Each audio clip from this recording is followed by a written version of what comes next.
Mrinal vlog ഭയങ്കര സംഭവമാണ്. പുള്ളി ഫുഡ് കണ്ടുപിടിച്ചതേ പുള്ളിയാണ്. മലയാളികൾക്ക് ഫുഡ് കണ്ടുപിടിച്ചു കൊടുത്തതും ഫുഡ് കഴിക്കാൻ പഠിപ്പിച്ചതും ഫുഡ് നല്ലത് ഏതാ ചീത്ത ഏതാ നല്ലത് എന്താ കഥ എന്നൊക്കെ പറയുന്ന പോലത്തെ ഒരു വ്യക്തിയാണ്. ഇപ്പോൾ വന്നിട്ട് മറ്റേ കമൻ്റ് ഇടുന്നവരെയൊക്കെ അലവലാതി എന്നൊക്കെ വിളിക്കുകയാണ്. എന്ത് വക മനുഷ്യനാണ് എടോ? തനിക്ക് ആൾക്കാർ ക്രിട്ടിസൈസ് ചെയ്യുന്നത്, കാര്യം ഉണ്ടായിട്ട് ക്രിട്ടിസൈസ് ചെയ്യുന്നത് പോലും തനിക്ക് നേരിടാൻ പറ്റില്ലെങ്കിൽ പിന്നെ താൻ എന്തിനാ ഈ പണിക്കൊക്കെ വരുന്നത്?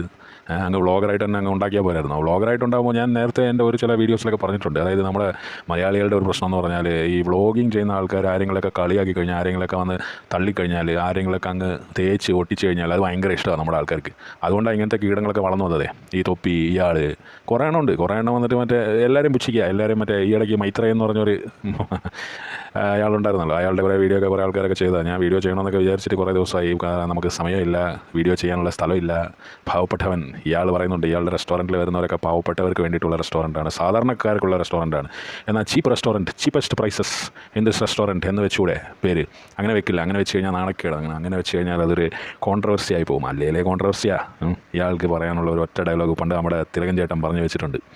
അത് ഞാൻ ഇവിടെ പ്ലേ ചെയ്യാം. इधर उधर से मिला हुआ नॉलेज तो अच्छा होता है, पर तुम्हारा जो है वो पक्का नहीं, कच्चा है, कच्चा। तुम अपने आप को बहुत बड़े समझते हो, उसका नाम है अहंकार। आइंदा मेरा सामने खड़ा होकर बात नहीं करना, बदतमीज। समझा? खबरदार।